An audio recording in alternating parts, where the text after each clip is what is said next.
Welcome to the ISO 27001 family webinar. My name is Robert Crosby and I've been working with QMS for 3 years currently. I'm in my 4th year, exciting times. I specialise in standards such as 27001, 9001, 14001, 45001, amongst others. I'd just like to say that if anybody's got any questions as we're going through the webinar, feel free to pose those questions in the right hand side of your screen. It'll allow you there to write your questions, and we can have a look at answering some of those questions at the end of the webinar. My moderator will kindly supply me with all those questions, and I'm hoping it's going to be as many questions as we can handle today. That's for sure. Right, so as we look onto ISO 27001, what we're going to look at also is some of the additions to 27001 as part of the 27001 family. We're going to be looking at an introduction into information security, the controls and benefits of implementing ISO 27001, and then we're also going to touch on going beyond 27001. So what's in the detail when we go beyond 27001? It's looking at additional guidance documents, additional things that certain organizations may want to implement as part of implementing the 27001. So we'll be looking at what 27701 is, 27017 is, and 27018. Now, don't worry, we'll be explaining these in a bit more detail, so please don't be confused by all the numbering, okay? I think it's important to understand why information security is important, and a lot of organizations out there will already know what the importance of handling information and data within their organization, why it's important. As we can understand, with us working from home, a lot of us over the last 10 months, we've actually seen in the industry that there's been a significant rise in cyber attacks. People are more vulnerable when they're working from home. So I think looking after organizational information and data is absolutely key in what everybody does within your organization. As the statistics there indicate, the small to medium-sized enterprises have experienced nearly 10,000 cyber attacks a day, which is quite significant. In 2020, IT governance revealed that publicly disclosed cyber attacks had resulted in 148 million records being leaked. Now, as you can probably tell, that's a significant amount of records. Everybody nobody can really escape from this, but the way that you can actually mitigate some of this is by having controlled systems, by having frameworks in place that help you manage your business in a positive way, but also in a structured way. We have carried out our own cybersecurity survey in 2020, and nearly 3/4, in fact, just over 3/4 of the respondents feel that the business is now more at risk. As I've said earlier, we are effectively using IT systems a lot more and have done over the last 9 to 10 months. And I think getting the information security right within our business is a fundamental control that we should all really be aware of, and we should all really put a relevant time and effort and resources into maintaining that. In 2020, the UK collected the second highest total value of fines for data protection violations. So as you can see, the aspect of the government looking at data protection, information security, it's high on the agenda, and even the largest companies are being investigated for such things as personal data breaches. As we all know, legislation is starting to be introduced. It has been introduced with the GDPR Act, and again, as I've mentioned earlier, cyber attacks are becoming more and more commonplace. So the reason why information systems and effectively the 27001 are being introduced is so that organizations can really demonstrate that to the best of their abilities, they're looking after their information and data that they're processing. as some of the whys and wherefores have already indicated, we can attribute breaches in investigations that they can result in significant fines, and that's obviously, it has a massive impact on organisation. We can look at some of the other things that can also be affected by not having a controlled system or not looking after your information and data. Reputation, absolute high priority for most organizations. You want to be seen to be the best that you can, and you want to be seen that you are doing the right things. And obviously, if you do get breaches, if you do get investigated, it could affect your reputation. You could be noticed and referenced on the 9 o'clock news.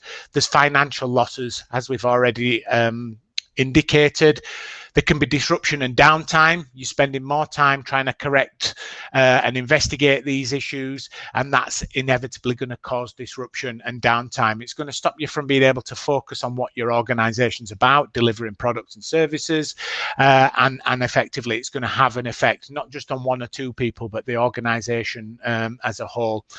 As a result of any financial loss and reputation loss, there may be expensive fines. And as you can probably understand, that the government is really driving towards making sure that organizations are controlling their information and data, and they do that by effectively issuing organizations that haven't looked after what they should have done through a fine system.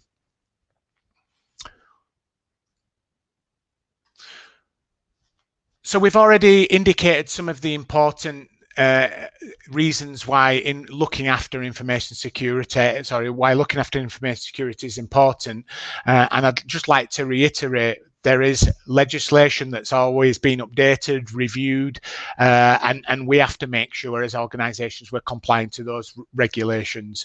We've also mentioned cyber attacks, and whether you've been involved in a cyber attack, whether you've had to deal with a cyber attack, I think mitigating the fact that we do all that we can to stop these cyber attacks will indicate that you're actually doing the right thing. Cyber attacks is almost, it's a funny area really, because organizations, unless it's your particular area, so for example your IT manager, the people that's managing your IT infrastructure, you might not fully understand the lengths that actors go to actually initiate a cyber attack, and it has many different forms.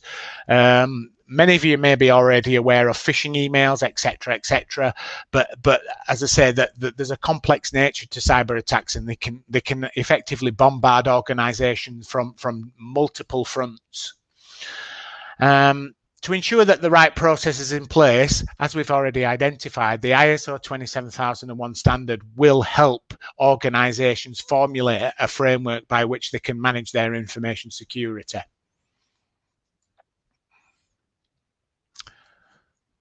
So if we were just to go into the ISO 27001 in a little bit more detail, what the diagram on the right-hand side of your screen will indicate are the type of things that it's actually going to achieve for you.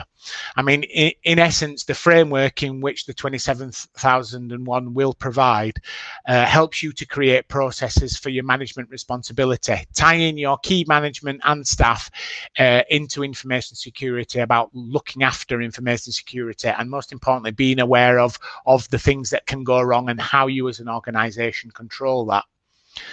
It looks at resource management, how people within the organization are actually helping and hopefully together as a team, how they're helping to enforce information security controls. What is it that people must be aware of? What is it must happen if things go wrong, and how is that managed?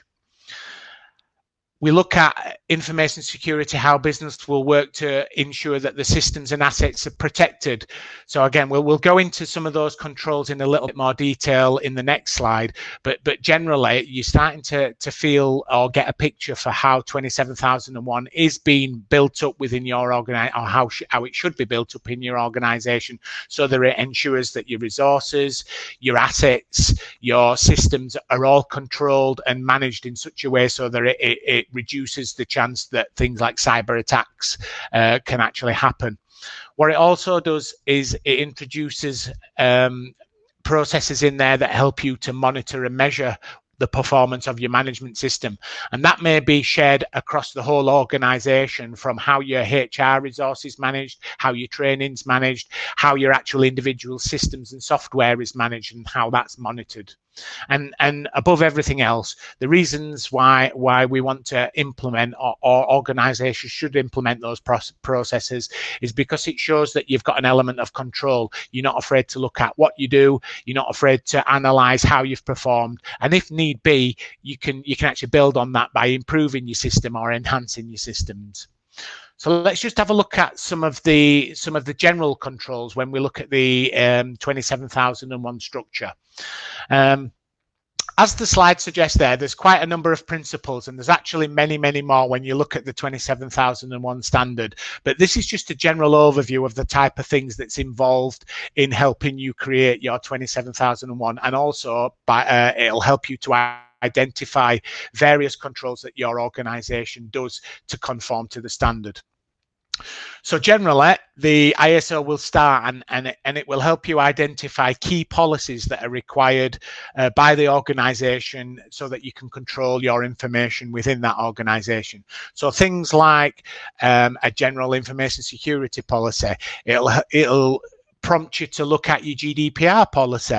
It'll also prompt you to perhaps look at some of the policies and directives that are involved when you're looking at access control, password control. So there are many aspects to this, but the policies framework itself will almost provide that overall umbrella that will show people within the organization, and also people from that are external to your organization, that you've got an overarching set of principles there to manage your organization. It will help provide information security training. So once an organization understands the types of things that need to be involved in formulating a framework, you can then train people to the various aspects that's actually enshrined within that framework. So things like GDPR awareness, how they're, for example, not to share passwords, logins, how they're to protect their whatever information's on their screen. So clear desk, clear screen. So again, it's helping you to provide that framework, and it's also helping you for employees to understand what it is that they need to get involved with, and therefore it will help you train those employees into the key aspects of the management system itself. It'll make the use of access control to protect information, and this is also covered not just in systems and software access control, but buildings access control as well, which is another element on here that we'll cover. It encourages organizations to make use of secure configurations. So setting up the actual network infrastructure correctly, making sure that people are subject to having usernames, logons, passwords, etc. It'll look at how you manage your information security when developing and maintaining your own systems. Some organizations actually develop their own software. Some develop their own online portals to manage various aspects of the business. And the information security does facilitate that process of making sure that you actually inbuilt and consider information security when managing your projects, especially the development projects as well.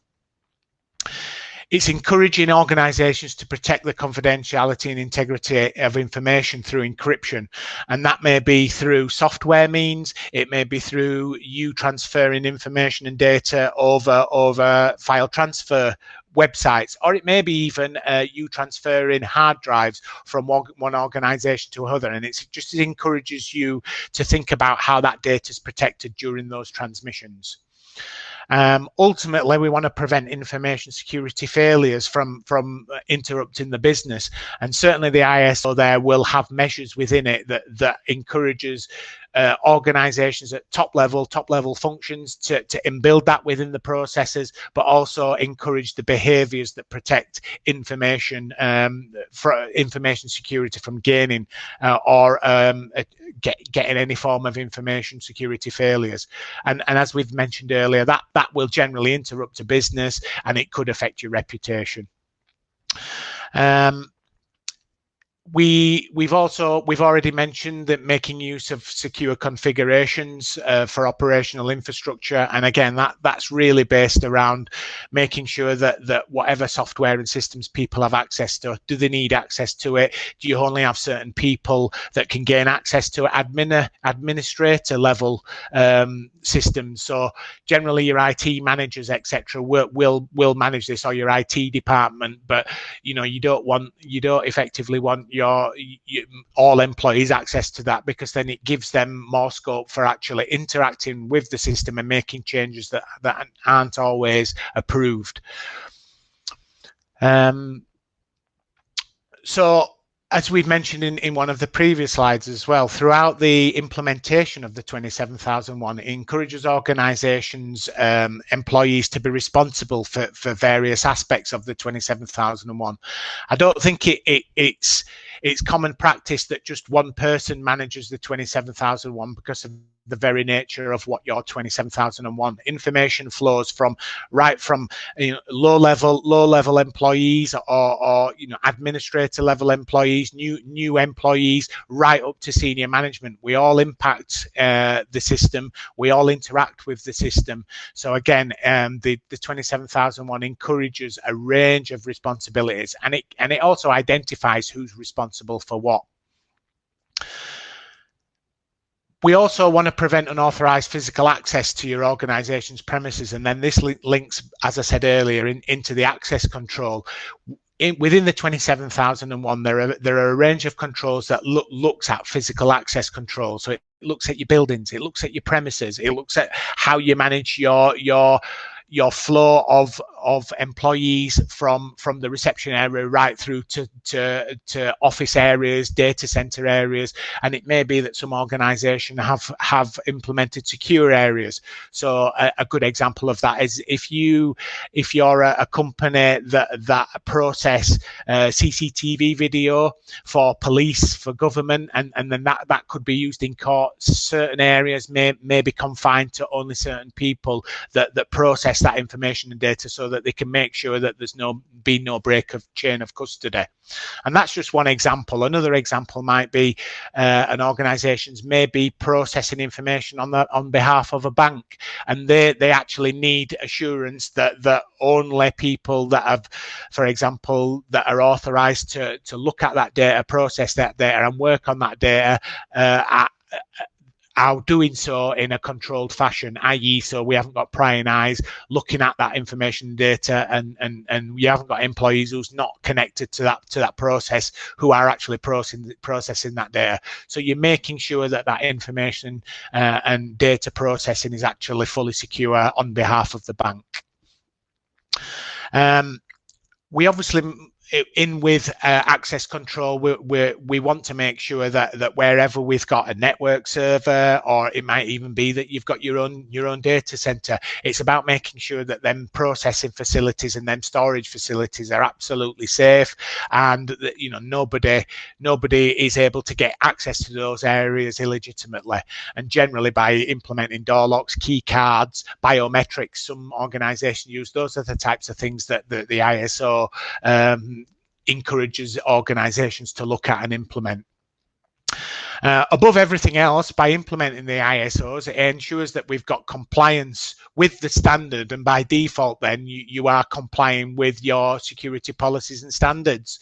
It's much easier to confirm to your suppliers, your partners, your clients that you've actually you've got certification to 27001, rather than necessarily sitting with them for a full day explaining what you do to control factors A, B, C, D, E, and F. Effectively, you can say, well, actually, we control our information security in line with the 27001 standard, and a lot of organizations have knowledge and appreciation for what that actually means. And ultimately, should you have any instances, any weaknesses, any breaches, the ISO 27001 does help you facilitate the processes of what you're going to do to manage those incidents, and most importantly, what you're going to do to deal with them, whether that's an operational fix, whether it's a disciplinary fix, effectively what the 27001 will help you to do is manage those instances in a formalized way. And if the worst should happen, should the ICO come knocking on your door, at least you'll have the documentation and the processes behind to show that actually a mistake has been made, but these are the processes that we've used to help manage that and ultimately prevent that from happening in the future.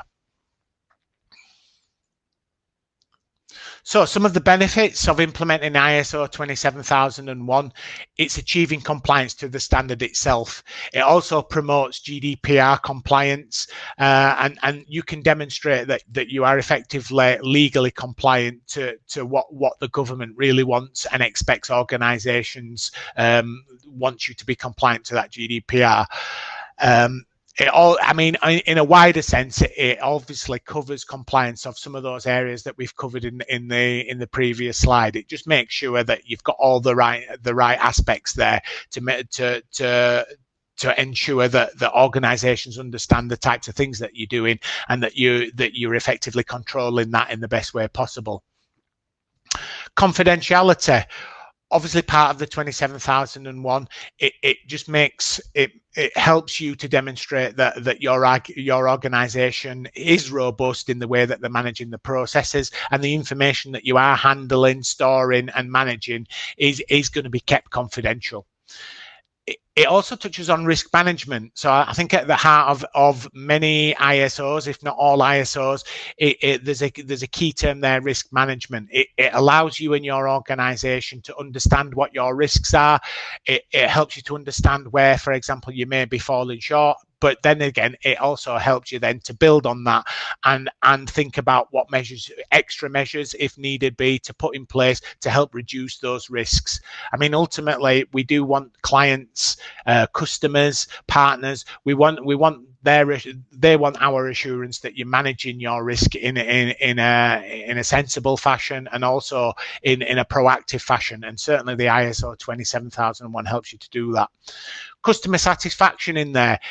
As we've mentioned earlier, we rest on this assurance word by giving our clients, partners, and customers assurance that we're doing the right thing. It's actually giving them an overall level of customer satisfaction. And ultimately, I think by implementing the ISO 27001 for anybody new that's interested in implementing this as a new standard, or for existing clients that have perhaps already implemented 27001, whether they're at the start of the journey or whether they've had 27001 for a number of years, I think what we can all appreciate is that it's going to help you foster a culture of security, looking after the information data, raising awareness.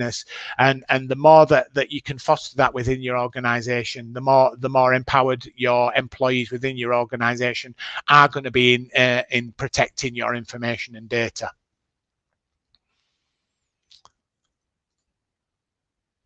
So going beyond ISO 27001. So I think some of the key words that I may mention more than once is adapt, extend, and enhance. So we have the overall structure of the 27001, but what we're now going to look at and touch on is some of the other codes of practice that may be relevant to some organizations. They may even be relevant to your organization. So we'll look at 27001, we'll look at 27017, and we'll look at 27018. So these effectively are extensions to your existing 27001, and they're concerned with specific things that some organizations may want to use to enhance their existing 27001.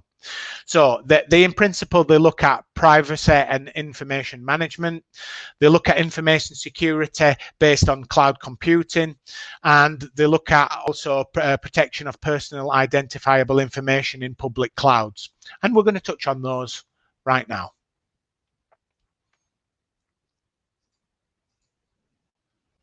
So the ISO 27701 is in relation to the code of practice that's related to privacy of information and a management system. So it was designed really to help businesses enhance their existing policies and reduce the risk of court cases and to encourage your compliance towards GDPR. Implementing the 27001 means that you can develop your existing 27, or you can incorporate it within your existing 27001 system, so that you can really develop your management system into a privacy information management system. And as the brackets there in short is PIMS. As the slide there does suggest, it helps you to safely manage, process and control personal identifiable information, and you can attach that in with the 27001.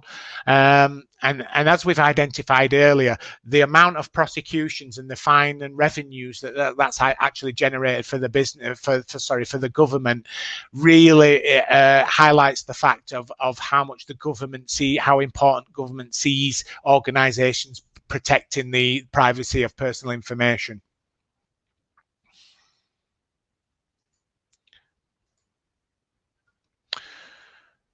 Some of the benefits of 27701 are outlined before and outlined in this slide, as you can see in front of you. Now, what you may find is that the following slides will effectively highlight some of the benefits of implementing these codes of practice, but they will actually link in with the 27001, and some of the areas, the benefits will exactly be the same as implementing a 27001. So it's defining key roles and responsibilities in who's going to manage and process personal information. It ensures that organisations secure and transfer personal information between different organisations and countries. So it's about you defining what you should be doing in a bit more detail, and making sure that this in association with the 27001 is achieving that for you. Obviously, it's going to build trust. It's going to provide assurance. It's going to reduce the likelihood of expensive fines and breaches of privacy laws if you can also confirm that you're running your management systems in line with these codes of practice. And it also ensures compliance in geographic location. So if you're an organisation that works with Germany, France, etc., it's helping your organization to protect its assets and its personal information by virtue of you implementing some of the guidance that's given in 27701.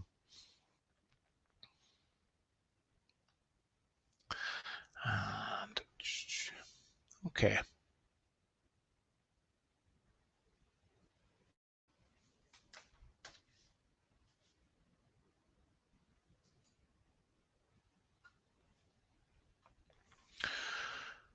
So 27017 is an extension and a code of practice that really relates to use of clouds. Obviously, we know that in light of the recent pandemic, there are a lot of organisations have moved their operations over into the clouds, and they've needed to respond to that change. COVID-19 being a massive trigger for that. A lot of organizations were already using clouds because of the efficiencies and the security that clouds give them. And I think it's probably worth noting that the spending on the use of clouds is expected to grow by 18%, which equates to $304.9 billion over this next year. So a lot more businesses are thinking about using clouds. A lot of businesses have been forced to go into the cloud for various reasons, as we already know. We carried out our own cybersecurity survey, and we found that actually there's been an increase in businesses relying on the use of cloud-based systems over 2021. I think one of the key benefits of actually going over to clouds, it allows in the event of another instance, I'm not saying that we're going to have another global pandemic, but it's allowed businesses to work in a slightly different way, and by implementing some of the controls that are actually in the code of practice in the 27017, it's given companies assurance that their information and data has been protected in an organized fashion and a secure fashion as well. Creating trust is ultimately what you want your partners, clients to have between your organizations. And as I say, implementing the 27001, implementing the extra code of the code of practice for the 27001 is going to help organizations achieve assurance and trust between your clients and customers. So just to touch on what the code of practice really delivers, as we've already said, the controls that are specific to cloud-based providers ensure that's protected, and you're providing quality and service support within by introducing those extra measures. It also, the actual code of practice itself as well, it provides yourself with a set of guidance to follow should you need to implement cloud, and they're really to complement the 27001 rather than to replace your 27001. So for clients that do want to consider 27017, it's going to give you an indication of the general principles that are applied for people who are using and managing clouds.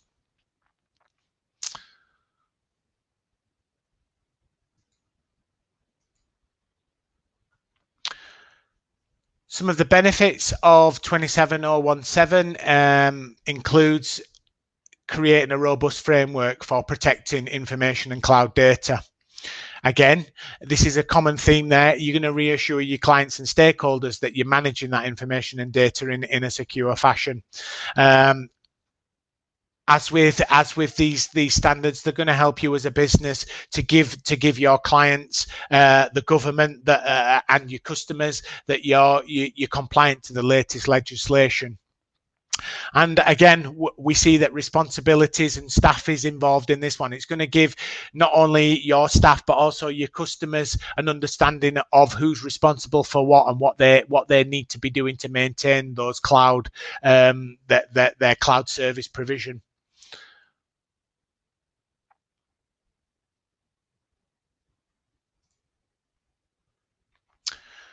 So personal identifiable information in the cloud. I think when we look at personal identifiable information in the cloud, you may be a processor of that information. You may just be accessing that information. And I think when we think about personal identifier information, we really link it back to GDPR and compliance with GDPR principles. To support businesses in helping you to manage that personal identifiable information in the cloud, 27018 has been created to help you manage that.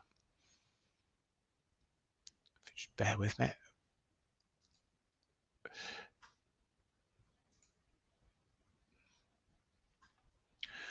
So the 27018 code of practice looks at personal identifiable information in the clouds.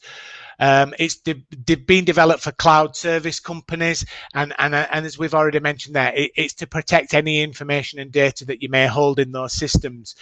As we've mentioned earlier, it uses the 27001 as a basis or a foundation for implementing this, but it actually will include the recommendations that's given under that code of practice.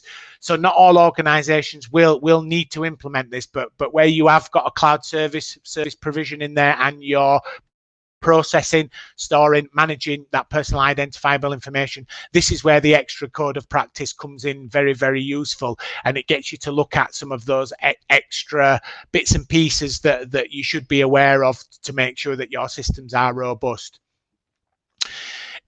As we indicated generally earlier, it does implement a level of control, a set of extra, it helps you to implement a set of extra controls for those cloud services that act as personal identifiable information processors.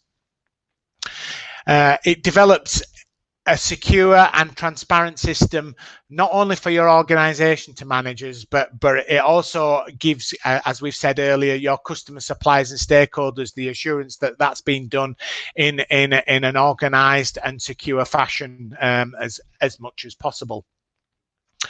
You do, for example, if you've implemented an ISO 27001 and you have these bolt-ons to the codes of practice, you're being recognized for the fact that you're actually managing it in a formalized way and in a structured way.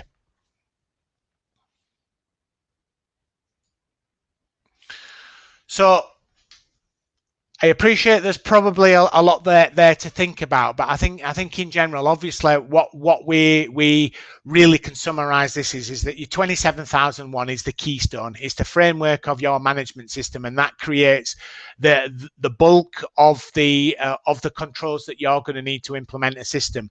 When you look at the other codes of practice, so the 27701, the 27017, and the 27018, they're effectively the codes of practice for certain organizations that look at personal identifiable information in the clouds, how they're managing that, and what extra bolt-ons that they're prepared to add to their existing 27001 to enhance it, to adapt it, and to make sure that you're looking at these critical elements in more of an organized way.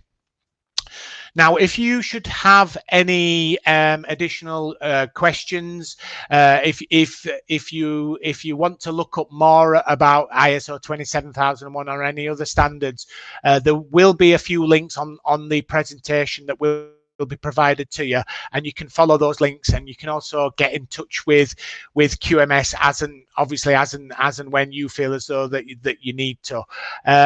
We will be providing a copy of the presentation at the end, and I think you'll probably get that in email tomorrow, actually, when our marketing department has been in touch with everybody that's attended today.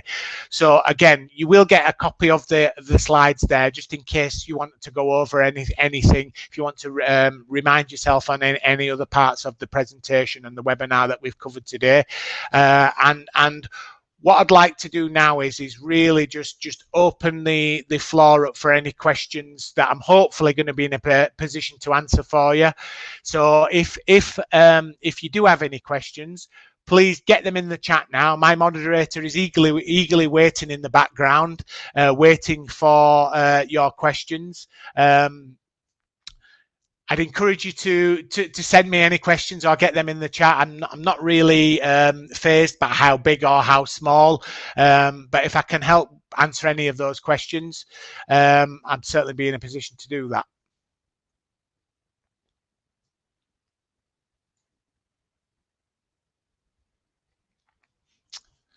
Any questions?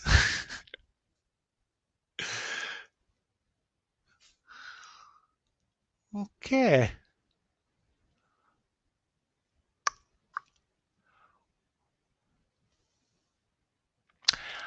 So we've got a question there from Leanne, I think it is. So thanks for that question. Do you have any recommendations for any ISO training courses? Hard to find ones that look legit. Lovely question there, Leanne.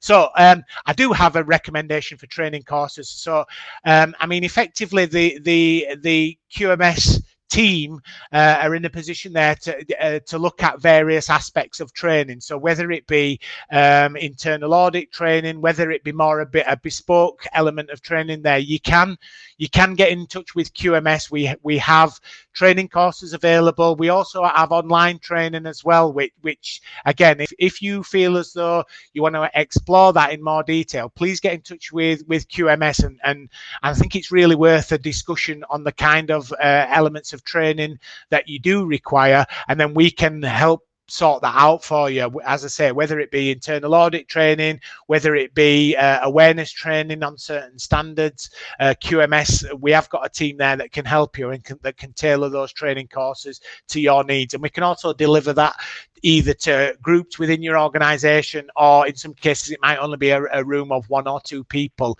So it's all really about understanding what your training needs are, and QMS have got products for that, and we can help you certainly. And I would encourage you to get in touch with the QMS from some of the links that will be available as part of that that presentation, or you may want to get in touch with, in the first instance, with the marketing email that will be provided to you when they provide a copy of the webinar.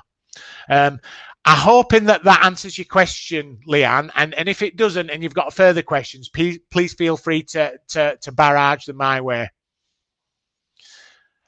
We've got another question there. Brilliant question, and I do love this question. So does the ISO 22301 business continuity management fit with the ISO 27001? So, and that's from Adam. So thanks for that question, Adam. Yes, it does fit with the 27001. It doesn't wholeheartedly address everything in 27001, but what I can say is when we mentioned the statement of applicability within 27001. So that's all the controls that a business implements. And one of them sections specifically, I think it's section A17, it looks at business continuity. So it looks about an organization having a plan, reviewing that plan, testing that plan, and making sure that plan's effective. So inadvertently, if you implemented business continuity as a standard, you could literally point to that within your 27001 and say, we address these requirements through our business continuity management standard. So yeah, just to reiterate there, Adam, it does address a lot of it. It looks at risks, it incorporates that into it. It also incorporates the disaster recovery side into it as well. So it definitely complements it. It doesn't wholeheartedly satisfy the 27001, but it definitely does fit in with 27001, and it definitely does complement 27001. I'm hoping that's answered your question, Adam. As I said before, if you'd like to ask any more, please fire them my way. And a great question there from Nigel. How long does it normally take to implement this standard 27001? Well, I suppose you could say how long's a bit of string, but I'm gonna help break that down for you a little bit more and give you a bit more of a definitive answer. So, my experience of implementing or helping organizations to implement 27001 is, first of all, understanding what an organization already does or what they already have in place.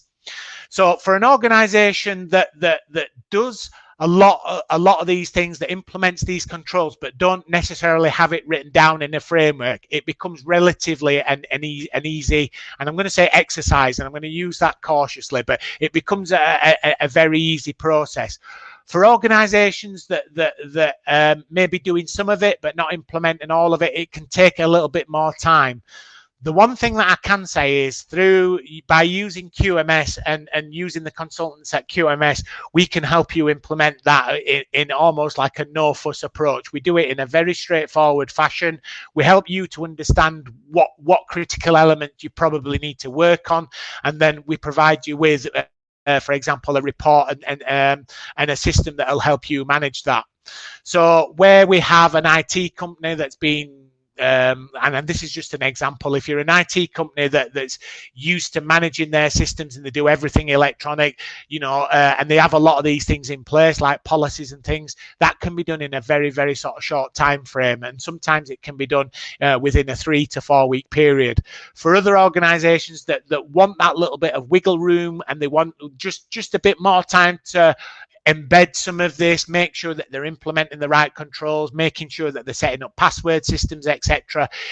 We have that conversation with you, and effectively together we establish how long you think as an organization think that you need to take to get certified.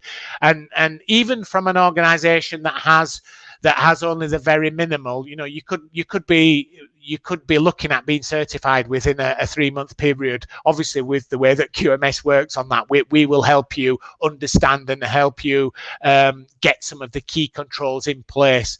And usually organizations that think that they've got nothing, it often works out that they've got literally 50, 60, 70% of the things in place. They just don't necessarily realize that it fits with that 27001 structure.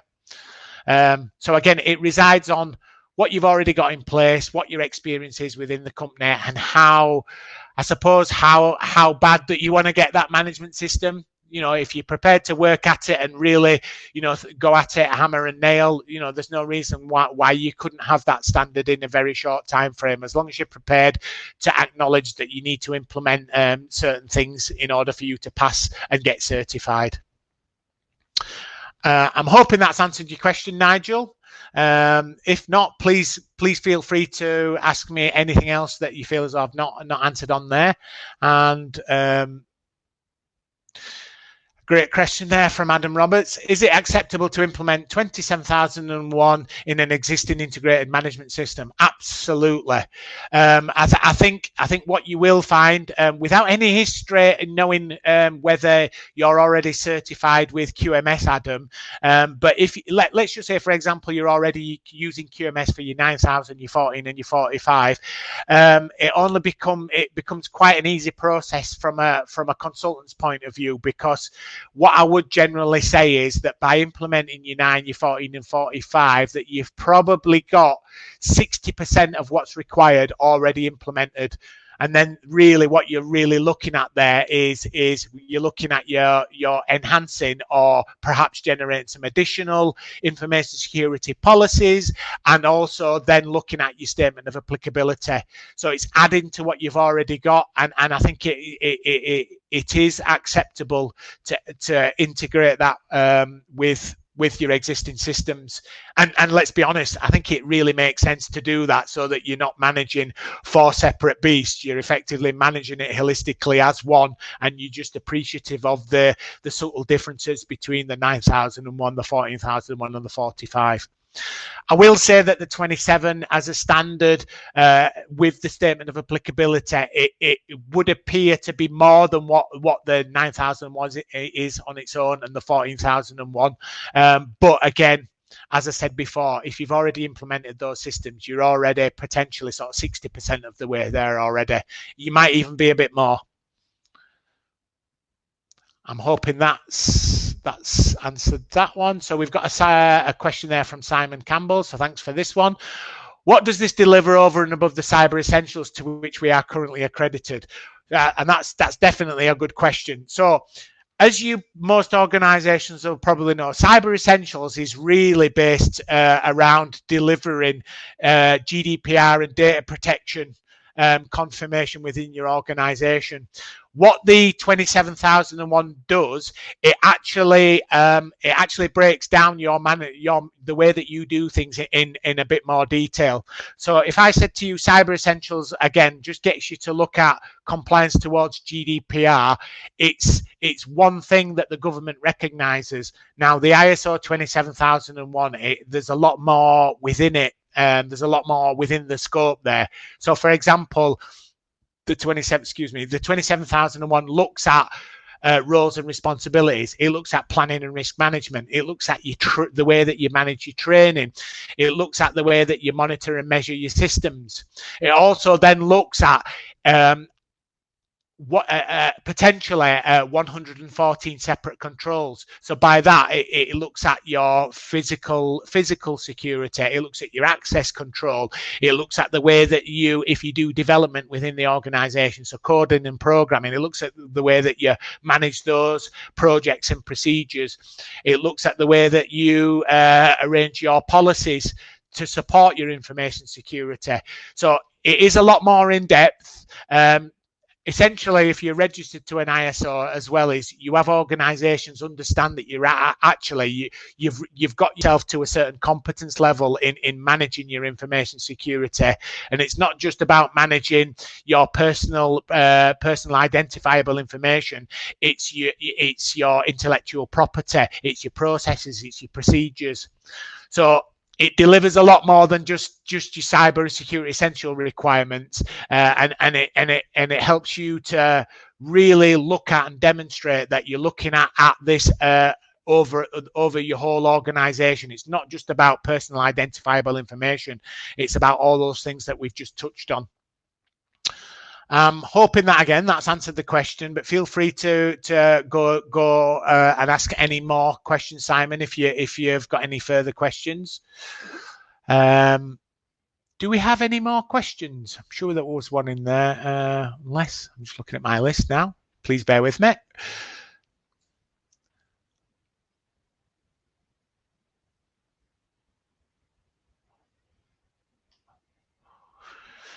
So based on any of the questions that's been asked already within the webinar, and anybody else that's still in attendance, does anybody want to pose any other questions based on some of the answers that I've given? As you can probably tell, this is my favorite part, so I'm just giving everybody the opportunity to get anything off their chest that they want to. Okay, I think that's it. Unless we've got any more. Right, okay then. Well, I'd just like to thank everybody for being in attendance at this webinar. Thanks for everybody that stopped until the end and that obviously posed them questions. I find it really useful, a useful process, especially the Q&A sessions, because that obviously does help clients as well as prospective clients as well. As I said earlier, if you've got any following questions from this, our marketing team will be issuing everybody in attendance today with a copy of the webinar and the presentation there, and they'll be obviously providing their contact email address in there. So please feel free to get in touch with QMS. Please even feel free to look at some of the resources that are already on the QMS website if you just want in your own time to look at what resources are available, just to sort of build up your knowledge on QMS and some of the products and services that we do offer. As I say, thanks ever so much for attending today. I wish everybody the best in the future, and hopefully you may engage with me in helping you to develop your 27001 and maybe some of the products that's in part of the family. So some of those other codes of practice. Thanks ever so much, and I will bid you a farewell. Thank you.